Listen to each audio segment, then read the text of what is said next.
often comment about the last, like, several days of class is that people gave their speeches. But the thing is, you're probably expecting me to do my speech now. I don't have to take it. If I really wanted to, I could just walk out the door and drop this class. So, just because all the other people have done their speeches, you've been a victim of expectation biases. Which basically means that just because everyone else took it, you think there's a pattern, you're probably going to think I'm going to take my speech too. Like I said, there is nothing stopping me from not doing it.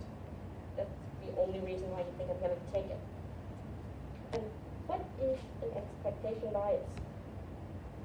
Well, according to the role of expectation biases in neurocognitive trials, expectation bias occurs when an individual's expectations about an outcome influence perceptions of one or another's behavior. Basically, that means if you have a bias about something, which normally you would, it's going to influence how you perceive things. According to that survey I sent you, nearly all of you think that your different expectations tend to come true more often than not. And even if that isn't the case, you still might think so, specifically because expectation biases influence how you see what happens as well. And today I'll just tell you more about what expectation biases impact in your life, who they affect, and if you can control it. Who does it affect? Well, it mainly can affect anyone. According to one study called Negative Bias in Infants' Expectations About Agents' Depositions by two people named Che and Song, it's shown that even babies can get expectation biases.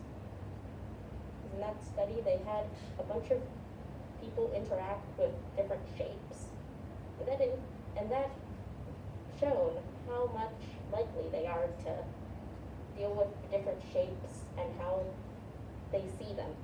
Like if someone punches a square, they see the square as negative. So that type of expectation bias can affect just about anyone. And even professional sport players get skewed by biases according to pattern-induced expectation bias and visual anticipation of action outcomes by Lofting, Stern, and Harkin. Basically, they said that even skilled players in their studies could easily be thrown off by patterns and falsely predict stuff because of biases like these. And how does it impact us personally? Well, by sustainability of teacher expectation bias effects on long-term student performance, they refer to them often as self-fulfilling prophecies, because it can just, if someone believes something's going to happen, it might happen in some way, shape, or form, just because they believe and have biases for it to happen. And in prior expectation bias sensory representations of visual cortex, they say expectations are the reason behind how many optical illusions work. Because if you expect faces to be pointing outward instead of inward and different shadows, that all is based on expectation bias.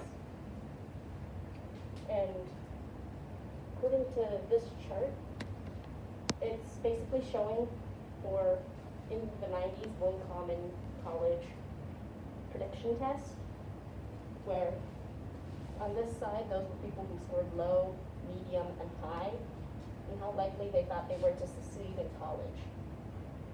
These people were expected to fail, but the people with higher percentages went on to succeed more than they were predicted, just because they had self-biases that they were better than the test said they were. And the people who had little expectations they would do well, even if the test suggested they would do great, they failed because they didn't believe they could do it. And for control. It affects all of us from a young age, as stated by the experiment by Change song. Because, like I said, even like 3-month-old babies, if they feel biases and stuff, it just impacts all of us.